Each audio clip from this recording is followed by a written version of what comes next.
وہ اپنی سرگزشت کہنے پر مجبور ہو گئیں. بار بار وکلاء استغاثہ نے مجبور کے لفظ سے فائدہ اٹھانے کی کوشش کی ہے، حالانکہ اولاً تو کسی شخص کو اس پر آمادہ کرنا، کریت کے پوچھنا، یہ کوئی جرم نہیں ہے. میں اگر کسی سے کوئی بات کریت کے پوچھتا ہوں اور وہ اتنا بھولا ہے کہ بتا دیتا ہے تو میں سمجھتا ہوں کہ میں نے کوئی جرم نہیں کیا. اور لوگ بھی موجود تھے سوائے رسوا کے. کہ یہ جو آخری دو جملے ہیں اس سے اندازہ ہوتا ہے منشی صاحب، اس میں شک نہیں کہ آپ کے حالات، یہاں جو منشی صاحب ان سے پوچھتے ہیں کہ اگر آپ اپنے حالات ہمیں بتا دیں تو لطف آئے گا، اور میں نے بھی منشی صاحب کے کلام کی تائید کی، مگر امراؤ جان پہلو بچاتی تھیں. اب پھر وہ منشی صاحب کے حالات ہیں کہ انہیں داستانوں سے بہت شوق ہے، اور آخر میں پھر یہ ہے کہ القصہ منشی صاحب کے شوق اور میری تعلق نے امراؤ جان کو مجبور کیا کہ وہ اپنے سرگزشت کہنے پر مجبور ہو گئیں. منشی صاحب دو ہی رہے گا شروع سے آخر. جی ہاں، دو تو ظاہر ہوتا ہے اور دوسروں کا نہیں معلوم. منشی صاحب منشی احمد حسین اور کچھ اقتباسات وہی ہیں جو وکلاء استغاثہ نے پیش کر دیے ہیں، جس میں انہوں نے صفحہ 81 پر کہا ہے کہ متنبع کیا ہے، بلکہ بتایا ہے کہ دیکھو میں یہ چیزیں چھایا کر دوں گا، اور اس کے بعد بھی وہ سلسلہ جاری رہتا ہے. پھر ایک بار اور صفحہ 120 پر ایک بار پھر انہوں نے اس چیز کو دہرایا ہے کہ یہی تو آپ نے زندگی بھر میں ایک کام کیا ہے جس سے آپ کا نام دنیا میں رہ جائے گا، خواہ نیک نامی کے ساتھ خواہ بدنامی کے ساتھ. اس کا میں ذمہ نہیں کرتا. اب اس بات کو یہیں تک رہنے دیجیے ذرا. اس غزل کے وہ قصہ یہ ہے کہ وہ بار بار اس چیز کا اشارہ کرتے ہیں. اس کے علاوہ عام اس سے کہ وہ اشارہ انہوں نے کیا یا نہیں کیا، اس کا ثبوت اس کتاب کے اندر موجود ہے کہ یہ بدنامی کے ساتھ تو وہ اقرار جرم کر رہے ہیں. جی وہ تو یہ فیصلہ نیک نامی و بدنامی کا تو وہ خود مرزا امراؤ جان ادا کریں کہ ان کے ان حالات زندگی سے ان کی نیک نامی ہوگی یا بدنامی ہوگی. لکھنے والا تو صاحب نے اس کا کوئی لحاظ نہیں کیا، ان کو پرواہ نہیں کہ نیک نامی ہو یا بدنامی ہو. میرا خیال ہے کہ وہ اس کتاب کو، جیسا میں نے پہلے عرض کیا کہ مجموعی تاثر تو یہی ہوتا ہے کہ ایک واقعہ ہے، افسوسناک واقعہ ہے، لیکن اس سے جو نتائج نکلتے ہیں، جو آپ کے قلب پر پڑھنے والے کے جو اثر ہوتا ہے وہ نہیں ہوتا جس کا تعلق نیک نامی و بدنامی سے. یہ بالکل ایک خارج از بحث موضوع ہے. سوال یہ ہے کہ اس کا مجموعی تاثر کیا ہوتا ہے، اور میرا خیال ہے ازالہ حیثیت اردو میں یہ چیز بڑی اہمیت رکھتی ہے کہ مجموعی تاثر کسی بیان کا کیا ہوتا ہے. پورا یہ صفحہ آخری باب جو ہے اس سے صاف یہ ظاہر ہے کہ آپ نے میری سمانوی کا مسودہ مجھے نظر ثانی کرنے کے لیے دیا تھا. اب انہیں غصہ آیا، سب کچھ ہوا، لیکن بہرحال انہوں نے اس چیز کو قبول کر لیا اور وہ شائع ہو گیا. تو کہنے کا مقصد یہ ہے کہ یہ چیز ان کی اجازت سے چھپی تھی، انہیں اس کا علم تھا، اور اس میں کوئی قطعاً کوئی تصرف نہیں ہوا ہے، اور کسی تصرف کا حوالہ وکلاء استغاثہ نے نہیں پیش کیا ہے. البتہ اپنی طرف سے کچھ قیاس آرائیاں ضرور کی ہیں کہ فیض آباد جانا، وکلاء استغاثہ کا خیال ہے کہ فیض آباد جانا بہت ہی قرین بعید از قیاس ہے. حالانکہ یہ مسئلہ نہیں اٹھتا کہ کوئی چیز بعید از قیاس ہے یا نہیں ہے، جبکہ امراؤ جاندہ خود اسے تسلیم کرتی ہیں کہ یہ واقعہ ہے. دوسری چیز یہ ہے کہ غدر کے زمانے میں جو حالات پیدا ہو گئے تھے، لکھنؤ چھوڑنا، بوندی جانا، اس کے بعد فیض آباد جانا یا کہیں اور جانا، اس میں کوئی فرق نہیں ہوتا. سوال یہ ہے کہ اس چیز کا فیض آباد جانے سے ہمارے فنکار نے جو تاثر پیدا کیا ہے، جو ان کے گھر کا نقشہ کھینچا ہے، اس کی ماں سے ملنا اور اس کے بھائی سے، اس کا بھی کیا اثر ہوتا ہے. اس کا یہ نہیں ہے اس سے مقصد کہ ان کی تذلیل، بلکہ اس نے دکھایا ہے، دونوں کا فرق دکھا دیا ہے کہ ایک بہت معمولی خاندان ہے، بہت پریشانیوں میں زندگی بسر کرتا ہے، ماں کی ممتا بھی ہے ساتھ. ایک بڑی چیز یہ ہے کہ تمام وہ فطری جذبات جو دو انسانوں کے یا ایک معاشرے میں رائج ہیں، ان چیز کو مرزا رسوا نے بڑی خوبصورتی سے اور بڑی سچائی سے بیان کر دیا ہے کہ ماں کی نظر میں وہ بچی ہے، وہ یقیناً بھٹک گئی ہے، حالات نے اسے دوسرے راہ پر لگا دیا ہے، لیکن بہرحال وہ اس کی بچی ہے،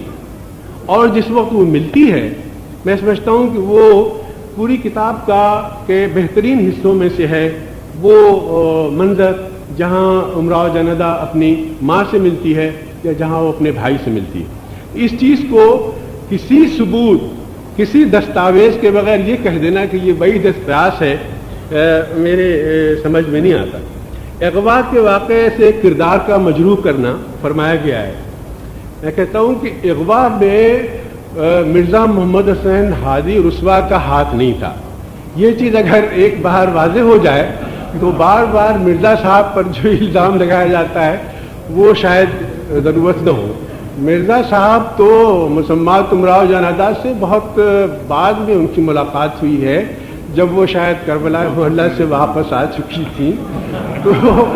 وہ بیچارے کہاں اس میں پڑھتے، تو اس لیے اغوا ایک دلاور خاں ایک شخص کرتا ہے، وہ اسے اٹھا کے لے جاتا ہے، اس پر جو کچھ گزرتی ہے وہ بالکل فطری ایک طوائف کے گھر میں جو کچھ ہوتا ہے وہ سب اس پر گزرتا ہے۔ اس میں نہ اس کا کوئی خاص قصور ہے، اس لڑکی کا 12-13 سال کی ہے، اور ظاہر ہے کہ مرزا صاحب کا تو اس میں کوئی قصور ہے ہی نہیں۔ پھر یہ بھی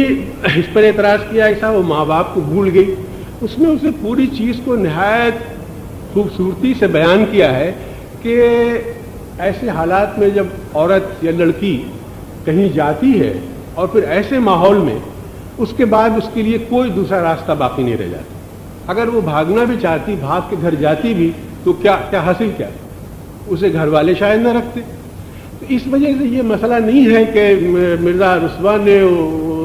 اس کو اس قدر چالاک اور عیار بنا دیا ہے، بلکہ حالات میں 13 سال کی تھی اور 3-4 سال وہاں رہی ہے، وہاں کا ماحول دیکھا ہے، وہ خود کہتی ہے، بار بار کہتی ہے کہ صاحب ٹھیک ہے مجھے ماں باپ یاد آئے، لیکن تھوڑے عرصے کے بعد میں ان کو بھول گئی، اور نہ بھولتی تو کیا کرتی، بار بار وہ اس چیز کو کہتی ہے۔ اس میں مرزا صاحب کا کوئی قصور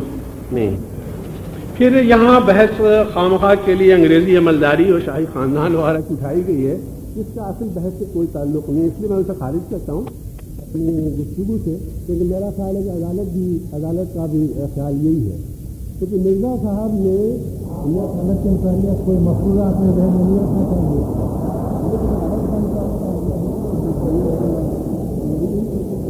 اس کا یہ ہے کہ مرزا صاحب ایک معاشرے کی، جیسا انہوں نے فرمایا ہے شروع ہی میں، سچی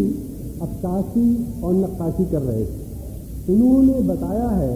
ایک طرف لکھنؤ کی انحطاط پذیر تہذیب کے مختلف پہلو بیان کیے ہیں، دوسری طرف اس کی وہ خرابیاں بیان کی ہیں جس کی وجہ سے لکھنؤ برباد ہوا، اور پھر جو دوسرا زمانہ آیا ہے اس کا انہوں نے اس کے جو بعض محاسن تھے وہ بیان کر دیے کہ بھئی شخصی زندگی، شخصی حکومت جہاں ہوتی ہے وہاں ایک سپاہی سو رہا ہے زنگ آلود تلوار لٹکائے ہوئے، اس کو آپ نے زر و جواہر سے نواز دیا، کوئی صاحب ڈوب رہے ہیں نکلے ان کو آپ نے وزیر بنا لیا، کوئی ان پڑھ جاہل ہے اسے آپ نے ہاتھی اور 50 سوار دے دیے۔ تو کہنے کا مطلب یہ ہے کہ شخصی حکومت جہاں اس قسم کی ہوتی جیسے اودھ میں تھی، وہ تو یقیناً برطانوی عملداری سے کسی لحاظ سے بہتر نہیں تھی، اگر بہتر ہوتی تو شاید اس کا وہ انجام نہ ہوتا۔ دوسری طرف میں نے پہلے دوسرے باتیں ختم کر دی، تیسرا الزام یہ ہے کہ اخلاقی خد و خال کو امراؤ جاندا سے مجروح کیا گیا ہے، جی مست کر کے پیش کیا گیا ہے، حالات کو مست کر کے پیش کیا گیا، اور اس کی تفصیل بیان کرتے ہوئے یہ کہا گیا ہے کہ صرف جنسی حیثیت کو اس سے ابھارا گیا ہے، اور گناہ کی جو باتیں تھیں وہی اس سے منسوب کی گئی ہیں، اور اس طرح سے اس کا کردار پیش کیا گیا ہے کہ اس سے نفرت ہے۔ افسوس یہ ہے کہ مرزا رسوا کا جو مقصد تھا اور جس میں میرا خیال ہے کہ وہ پوری طرح کامیاب ہوئے ہیں، اس مقصد کو نظر انداز کر کے بالکل ایسے الزامات ان پر لگائے گئے ہیں جو اس مقصد اور اس کی کامیاب تصویر کی ضد ہے۔ مثلا میں صفحات نہیں اس میں گراؤں گا، میں صرف یہ بتاؤں گا کہ جتنی اخلاقی باتیں، جتنی اچھی باتیں مرزا صاحب نے اس کتاب میں بیان کی ہیں، سب انہوں نے امراء جان ادا کی زبان سے پیش کی۔ یہ ایک نقطہ ہے جو میں معزز ارکان عدالت سے اس کی توجہ چاہوں گا کہ تمام اخلاقیات سے متعلق جتنی باتیں مرزا صاحب نے اس کتاب میں بیان کی ہیں، وہ سب امراء جان ادا کی زبان سے بیان کی، اور اس طرح نہیں کہ وہ کوئی بے جوڑ معلوم ہو، بلکہ اس روانی اور اس بے تکلفی سے اور اس فطری انداز میں کہ نہ صرف یہ کہ وہ باتیں اثر کرتی ہیں، بلکہ امراء جان ادا کی شخصیت کو بھی ایک اچھے روپ میں ہمارے سامنے آتی ہے۔ ظاہر ہے کہ مرزا رسوا کے بس کی بات یہ نہیں تھی کہ کوٹھے پر بیٹھنے والی ایک طوائف کو ایک مقدس ہستی بنا کے پیش کرنا، وہ تو صرف یہی کر سکتے تھے کہ اس طوائف کے ماحول میں جہاں وہ رہی ہے، اس کے بعد اس میں جو انسانی اور اخلاقی محاسن یا قدریں باقی تھیں ان کو وہ اجاگر کریں، اور یہی مرزا صاحب نے کیا ہے۔ مثلا آوارگی کے اسباب و محرکات تمام وہ مرزا صاحب امراء جان ادا کی زبان سے بیان کرتے کہ بھئی کیوں لڑکیوں کے کردار کیوں خراب ہو جاتے ہیں، اور بہت ہی صفائی سے وہ تمام باتیں بیان کرتے ہیں کہ کبھی بے جوڑ شادی ہے، کبھی اور دوسرے اسباب ہیں، رڈاپا ہے اور دوسری چیزیں، سب انہی سے بیان کرتے ہیں۔ پھر اس کو ایک تعلیم یافتہ، وہ ایک ناخواندہ گھر کی چھوکری تھی، اور تعلیم پر جس طرح سے مرزا صاحب نے اس کتاب میں زور دیا ہے، مولوی کے بارے میں عرض کیا گیا ہے، لیکن اس مولوی کا نقشہ جو جس استاد کا جس عزت اور جس پیار سے امراء جان ادا اپنے استاد کا ذکر کرتی ہے، جی میں یہ تو نہیں کہہ سکتا کہ تعلیم نسواں کی، میں صرف اس کے اخلاقی ان اقدار کی باتیں کر رہا ہوں کہ جو اخلاق سے جن کا تعلق ہے۔ میں تعلیم کو ایک اخلاقی قدر بدقسمتی سے سمجھتا ہوں کہ شادیوں میں گالی گانا یہ بہت عام رواج تھا، اور کوئی ایسی شاید اب بھی شادیوں میں گالیاں گائی جاتی ہیں، اس چیز تک کو، حالانکہ وہ طوائف ہے لیکن خود کہتی ہے کہ بھائی یہ بہت بری رسم ہے، اور یہ تو ہمارے ہاں تو دومیاں یہ گاتی ہیں، اچھی طوائفیں اس قسم کی گالیاں نہیں گاتی۔ پھر بری ہوتی ہے، ظاہر ہے اگر اچھی نہ ہوتی تو امراء جان ادا نہ پیدا ہوتی، یہ تو ہے نا، پھر مقدمہ ہی نہ ہوتا۔ پھر وہ بیان کرتی ہے طوائفوں کی سنگ دلی اور ان کی خود غرضیاں، بہت وضاحت ہے کہ یہ تمام ان میں ہوتی ہیں چالاکیاں و یاریاں۔ پھر وہ ان کے اور جو قاعدے قوانین ہیں ان سب کی تشریح کرتی ہے، اور بتاتی ہے کہ اس طبقے میں دیکھیے محبت کی باتیں بیکار ہیں، یہ طبقہ ان چیزوں سے دور رہتا ہے، اور اس طرح سے وہ ہمیں پڑھنے والے کو ایک ایک چیزیں، ہماری جتنی اخلاقی باتیں ہیں ان سب کی طرف ہماری توجہ دلاتی۔ اور پھر اس کے ساتھ اس کی عالی درسی، میں نے گوہر مرزا کی طرف اشارہ کیا تھا شروع میں، وہ بزرگ ہیں جو اتفاق سے شروع سے وابستہ تھے اس خاتون سے، اور آخر میں جو کچھ اس کے پاس در و جواہر تھے وہ سب وہ لے کے چلے گئے، لیکن اس میں ایک لفظ اس میں ان کی برائی کا نہیں ہے۔ جب وہ مرزا رسوا ان سے پوچھتے ہیں کہ بھئی وہی ہے نا گوہر مرزا لے گئے، تو وہ نام نہیں بتاتی، کہتی ہے بہرحال اب اس واقعے کا کیا ذکر کرنا۔ اس سے اس خاتون کی عالی ظرفی اور اس کے کردار کی خوبیاں مرزا رسوا کی تحریر سے واضح ہو جاتی ہیں۔ اس کو بتاتے ہیں کہ یہ وہ طوائف ہے جو دوسرے سے فرمائشیں بھی نہیں کرتی، اور طوائفیں ہیں وہ طرح طرح کی چیزیں مانگتی ہیں، اور اپنے بارے میں وہ کہتی ہے کہ میں تو جو میرے پاس آتا تھا اس کی میں شخصیت اور اس کے کردار کا مطالعہ کرنے میں مصروف ہو جاتی تھی، میں نے کبھی کسی سے اس قسم کی فرمائشیں نہیں کی۔ یہ ان چیزیں ظاہر کرتی ہیں کہ مرزا رسوا کو اس کردار کو سے انہیں کس قدر ہمدردی تھی اور کس طرح انہوں نے اس کردار کو پیش کیا ہے۔ پھر آخری ایک نقطہ ہے جو میں اس کی ہدایت چاہوں گا پڑھنے کی، اور بڑا ہی خوبصورت نقطہ ہے، جہاں وہ بیان کرتی ہے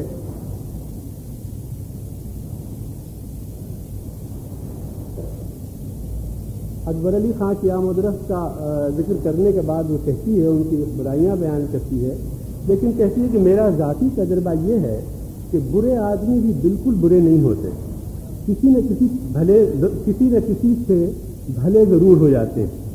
اگلے زمانے میں چوروں کی نسبت آپ نے سنا ہوگا کہ جب کسی سے دوستی کر لیتے تھے تو اس کا پورا نواح کرتے تھے، بغیر کسی قدر بھلائی کے زندگی بسر نہیں ہو سکتی۔ جو شخص سب سے برا ہو وہ کسی کا ضرور ہو کے رہے گا۔ پھر ایک یہ کہتی ہے کہ یاد رکھو مرد مزاری بہت ہی بری چیز ہے، اس کی بخشش کہیں نہیں ہے،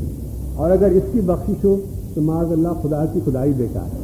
یہ میں نے آخر میں اس لیے عرض کیا کہ اس سے پورا اس خاتون کا جو کردار ہے اور جو اس کا فلسفہ حیات تمام خرابیوں کے باوجود ہے وہ واضح ہو جاتا ہے، اور یہ مرزا صاحب کا کمال ہے، وہ اس کو بہت زیادہ گندی شکل میں پیش کر سکتے تھے اس عورت کو جو عام طوائفوں کی زندگی ہے، لیکن یہ تمام پہلو اس تمام خرابیوں کے باوجود مرزا صاحب نے اس کردار میں ڈھونڈ لیے۔ ایک اقتباس اور پڑھنے کی اجازت چاہوں گا اس سلسلے میں۔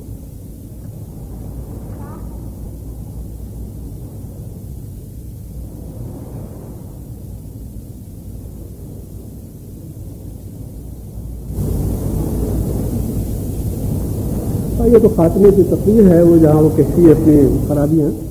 لیکن جیسا کہ میں ابھی عرض کر رہا تھا کہ اس کردار کی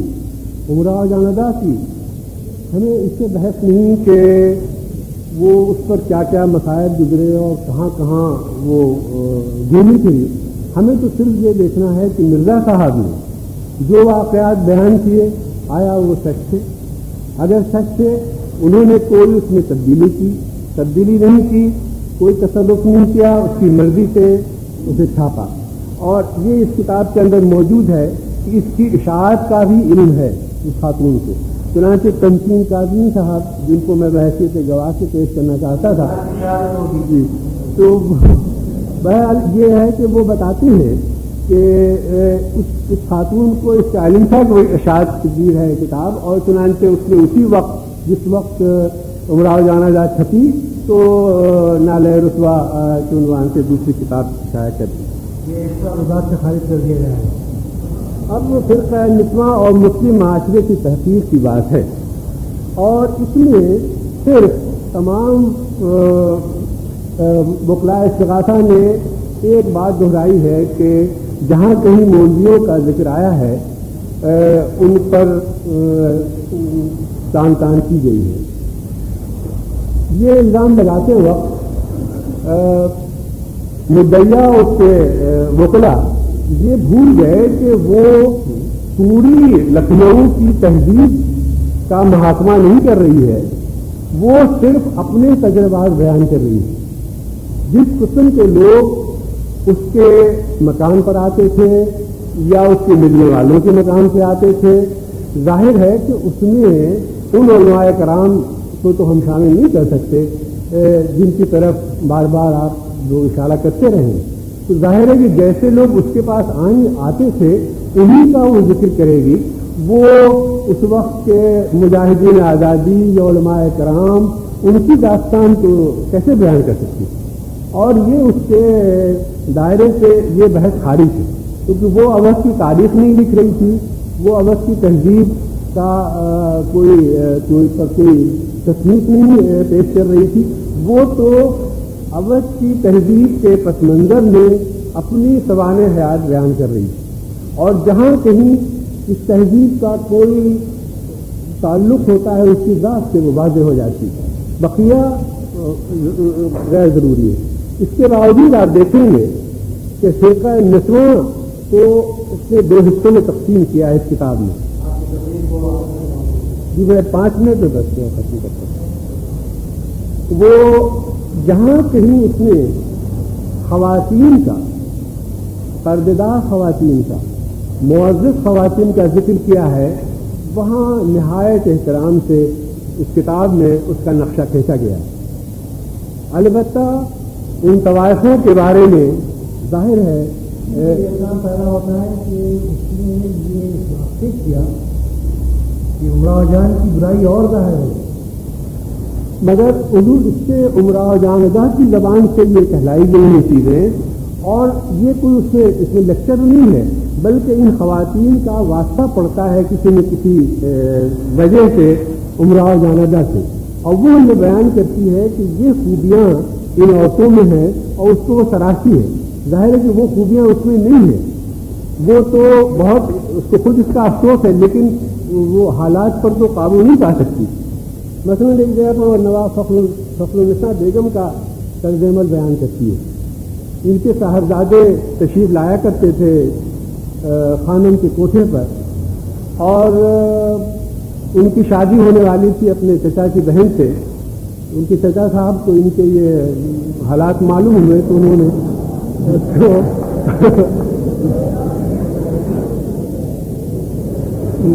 گھر سے نکال دیا۔ اس کے بعد ماں نواب فخر النساء بیگم ایک پیغام بھیجتی ہیں خانم کے پاس، اور خانم سے کہتی ہیں کہ دیکھو تم یہ بچہ تباہ ہو رہا ہے، میری یہی ایک اولاد ہے، اور اگر تم میری مدد کرو اس میں تو میں تمہارا احسان مانوں گی، اور جب جائیداد مل جائے، اس کی شادی ہو جائے تو ظاہر ہے کہ پھر لڑکا ہے جو بھی چاہے کرے، جس طرح چاہے کرے، تمہارا گھر سلامت رہے، اور ہمارا گھر اگر سلامت رہا تو اس کے دم سے تمہارا گھر بھی سلامت رہے گا۔ یہ ایک خالص جسے ٹپیکل کہہ سکتے ہیں کہ امراء لکھنؤ کی خواتین کا ایک صحیح مرقع ہے۔ یہ سب لکھنؤ کی تہذیب میں بہت برائیاں تھیں، لیکن ذاتی گنگناتی ہستی بے فکروں کی تہذیب تھی۔ دولت کمانا انہیں نہیں آتا تھا، خرچ کرنے کا فن خوب آتا تھا، لیکن ایک چیز تھی مناسبت بالکل نہیں تھی۔ ساری تہذیب میں مناسبت آپ نہیں پائیں گے۔ لوگ جو کچھ کرتے تھے کھلم کھلا کرتے تھے، اس پر شرع اور دوسرے پردے نہیں ڈالتے تھے، اور ہر شخص کو معلوم تھا کہ کون کہاں جاتا ہے، کون کس سے ملتا ہے، کس کے یہاں گانا ہوتا ہے، کس کے یہاں کس سے تعلق ہے۔ تو یہ تمام چیزیں بالکل کوئی اس پر کسی قسم کی ملمہ کاری نہیں تھی۔ یہ اس تہذیب کی، اسے آپ خوبی کہہ لیں، میں اسے خوبی سمجھتا ہوں، کسی تہذیب کی جس طرح کسی انسان کی خوبی ہے کہ جو ظاہر ہو وہی باطن ہے، اور یہی چیز لکھنؤ کی تہذیب میں تھی۔ ہستی بولتی بے فکروں کی تہذیب تھی، تمام کھاتے تھے، اڑاتے تھے، عیش کرتے تھے، عورتوں کے پاس جاتے تھے، یہ سب چیز تھی۔ اور یہی چیز آپ دیکھیں گے اس چیز کا نقشہ نہایت خوبصورتی سے مرزا رسوا نے اپنی کتاب میں پیش کیا۔ دوسرا کردار رامدئی کا، کہ اس کو انہوں نے کہاں تھی وہ کہاں سے لے جا کے بیگم بنا دیا، اور اس کے بعد وہ بالکل اسی بیگم کے انداز سے اس کو انہوں نے ہر جہاں بھی پیش کیا ہے، بیگم کے انداز سے پیش کیا ہے۔ البتہ اس میں انسانی ہمدردی ہے، وہ پہچانتی ہے جس وقت تو پھر مل جاتے ہیں، باتیں کرتے ہیں۔ میں یہ کہنا چاہتا ہوں کہ کہیں کسی اسٹیج پر اس کتاب میں فرقہ نسواں کی توہین نہیں کی گئی ہے، بلکہ فرقہ نسواں کو بار بار ان کی ہستی، ان کا رتبہ، اس چیز کا اظہار کیا گیا۔ تیسری ایک شخصیت اور آتی ہے، میر صاحب کی بہن ہے، یہی ہے کہ رسوا بدنام ادا کو کرنا چاہتے تھے، رامدئی کو کہاں کرنا چاہتے ہیں؟ جی فرقہ نسواں کے رامدئی کا آپ نے جو مثال دی، اس کو بدنام نہیں کرنا چاہتے تھے، بدنیتی تو اس کے ساتھ ہے کہ اس کو بدنام کرنا۔ نہیں، یہ تیسرا الزام جو ہے، چوتھا میری موکلہ کی طرف، جس سے فرقہ نسواں ہی کی نہیں بلکہ پورے مسلم معاشرے کی تحقیر ہوتی، میں اس پہ بحث کر رہا ہوں۔ تو میرے کہنے کا مطلب یہ ہے کہ جہاں بھی کوئی خاتون کردار آتا ہے، ایک بڑی گمنام سے کردار ہے، میر صاحب کی بہن کوئی ہے، جن کا مکان خانم کے مکان سے ملا ہوا ہے. جب یہ بھاگنے لگی ہے فیضو قذاف کے ساتھ تو عمرہ جان نے گٹھری جواہرات کی باندھ کے اس کو دے دیا تھا اس کی بہن کو میر صاحب کے کہ وہ رکھے رہنا. غدر ہوتا ہے, بھاگ جاتے ہیں لوگ, تمام شہر برباد ہوتا ہے. اور جب یہ پھر لکھنؤ واپس آتی ہیں تو وہ بہن اس پوٹلی کو اسی طرح صحیح سالم ان کے حوالے کر دیتی ہے. تو اب آپ دیکھیں کہ یہ کردار, جو شخص یہ کردار پیش کرے گا اس خاتون کا, اس کو فرقہ نسواں سے نفرت یا اس کو بدنام کرنے کا مقصد, اگر وہ سیدھے سیدھے لکھ دیتا کہ وہ عورت یا اس کا بھائی میر صاحب اس لے کے بھاگ گئے یا مر گئے تو قطعاً کوئی قباحت نہیں تھی, کتاب پر کوئی اثر نہیں پڑتا. لیکن یہاں وہ شخص اس کردار کو بھی ابھار رہا. آخر میں اکبر علی کی بیوی کا کردار. اکبر علی وہ بزرگ ہیں جن کی مدد سے 6 سال تک عمرہ جان ادا مقدمہ لڑتی رہی اور بالآخر جیت گئی مقدمہ. تو ان کی ایک بیوی تھی اور یہ ان کے ساتھ قریب کے مکان میں رہنے گئی ہیں, اور اس کا جو کردار انہوں نے پیش کیا ہے کہ معلوم ہے کہ یہ میرے میاں کی داشتہ ہے, لیکن لکھنؤ کی تہذیب کو سامنے رکھتے ہوئے آپ دیکھیے اس وقت کی قدروں سے اگر آپ اس کی تنقید کریں گے 19ویں صدی کی لکھنؤ کی تہذیب کی تو یقیناً یہ درست نہیں ہوگا. جناب والا میں 1 منٹ کے لیے مقل ہوں گا. کیا معزز عدالت ہم کو سگریٹ پینے کی اجازت دے گی؟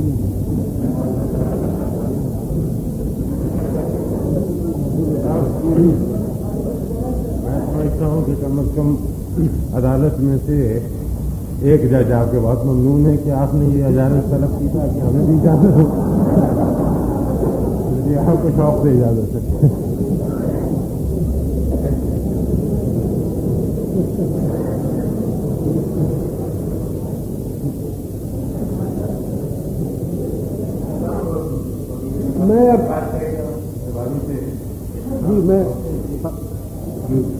میں ختم کرتا ہوں میری تقریر. میں صرف یہ عرض کر رہا تھا کہ عورتوں اور طبقہ نسواں اور خصوصاً مسلم معاشرے کی اس کتاب میں قطعی توہین نہیں ہوئی ہے اور نہ کوئی انہوں نے اس کو گرا کر پیش کیا ہے, بلکہ فرقہ نسواں کی جو معزز خواتین ہیں ان کے کردار کو نکھارا ہے, ابھارا ہے اور ہمیں بتایا ہے کہ شریف زادیاں 19ویں صدی کی ان کا کیا کردار تھا اور جو دوسرے طبقے سے تعلق رکھتی تھیں ان کی فطری زندگی کیسی تھی. اب میں آخر میں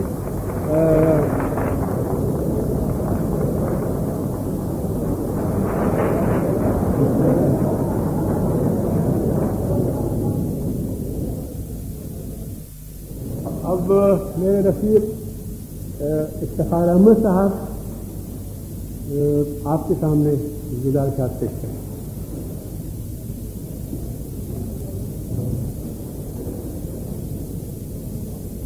جناب والا, اس ادبی عدالت العالیہ کے انعقاد کے بعد آپ کو اعتراف کرنا پڑے گا کہ غالب سے زیادہ دور رس اور صاحب بصیرت کوئی شخص بر صغیر ہند پاکستان میں نہیں گزرا. جب مرزا رتبہ نے جو حالات ان کو معلوم ہوئے تھے عمرہ جان ادا سے غالب کو سنائے اور ایک عام آدمی کی طرح اس کو اس رنگ میں پیش کرنا چاہا کہ اس کے اخلاقی خد و خال باقی مشق ہو جائیں, تو غالب نے ان کو یہ مشورہ دیا عیب پیشے میں نہیں رکھیے نہ عمراؤ کو نام. اس پر انہوں نے اپنے مسودے پہ نظر ثانی کی اور وہ مسودہ نظر ثانی کرنے کے بعد عمرہ جان ادا کو دکھایا اور جب انہوں نے اس سے توثیق کر دی اس کے بعد دوبارہ یہ مسودہ لے کر غالب کی خدمت میں حاضر ہوئے. غالب نے کہا مرزا یہ تمہارے شوق کی بات ہے, میں روکتا نہیں, لیکن دیکھو پچھتاؤ گے.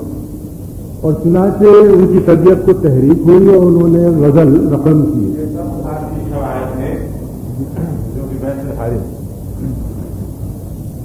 میں صرف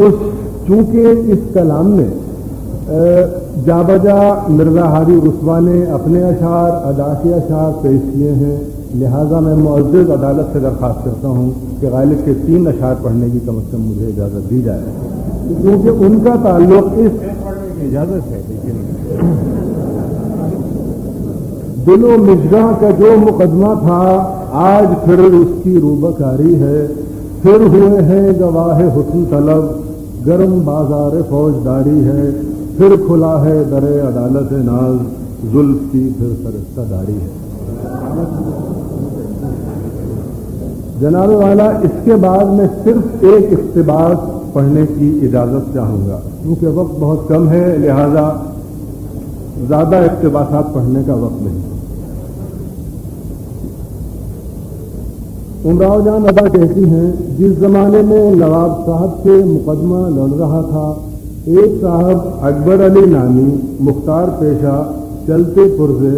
آفت کے پرکالے، ناجائز کارروائیوں میں مشاق، جال سازی میں استاد، جھوٹے مقدمات بنانے میں وحید الاثر، عدالت کو دھوکہ دینے میں یکتائے زماں، میری طرف سے پیروکار تھے۔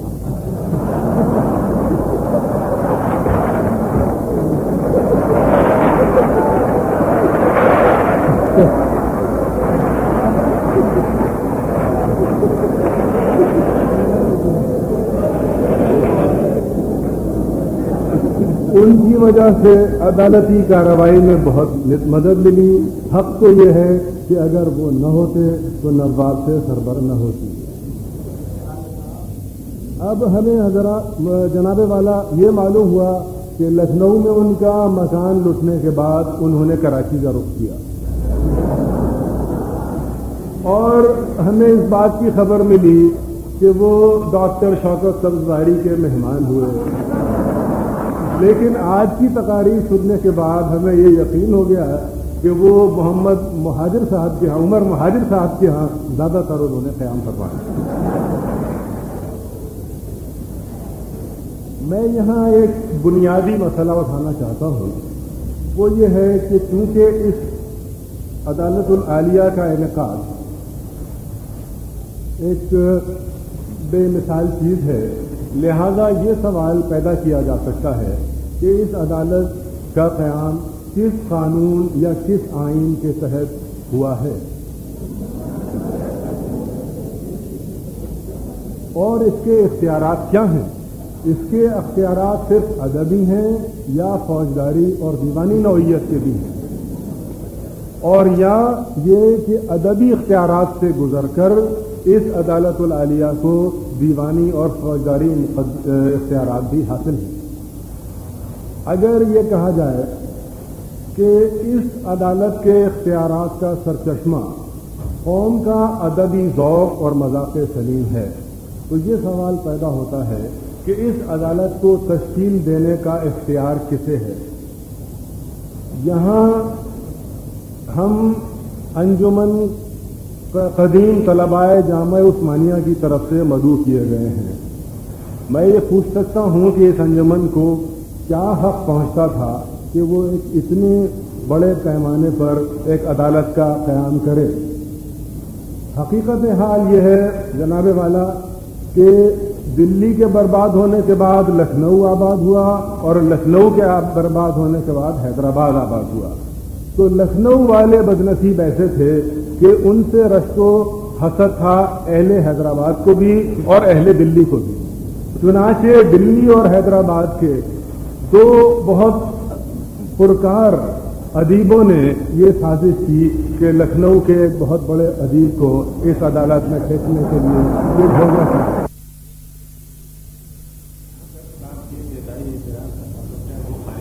ہے اس لیے کہ امراؤ جان عذاب اس وقت تک بقید حیات ہے، تو انہیں زندہ جاری کرنے والا کون ہے، یہ ہم پوچھنا چاہتے ہیں۔ اگر وہ زندہ جاری ہے تو مرزا ہادی رسوا بجائے اس کے کہ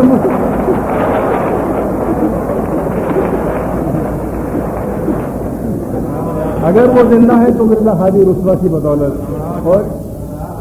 اس دستاویز میں زندہ ہیں، اور جب تک یہ دستاویز باقی ہے وہ زندہ رہیں گی، ان کا کوئی وارث نہیں ہے۔